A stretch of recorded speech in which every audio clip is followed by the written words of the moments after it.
রোজার দিন টক খেতে কার না ভালো লাগে। তো আমাদের বাজার থেকে টমেটো নিয়ে এসেছে, দেখুন। আমি এই টমেটো সস করব, যার জন্য কাটবো। তো বটিটা ভালো করে ধুয়ে নেই। তো দেখুন, আমি যেহেতু সস করবো তখন পাকা টস্ট করে দেখেন, টকটকা পাকা, এগুলো আমি এইভাবে ফাড়ে ফাড়ে কাটে নেব।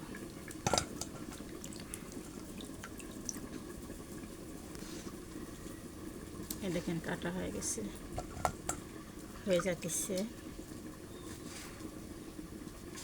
তা এটা এভাবে কাটে কড়াইতে একটু পানি দিয়ে সিদ্ধ করে লবণ দিয়ে চিনি দিয়ে সুন্দর করে মাখো মাখো করে রান্না করলে অনেক মজা লাগে। এটা ডাউল দিয়ে খেতে ভালো লাগে, আবার সসেজেও অনেক সুন্দর মজা লাগে খেতে।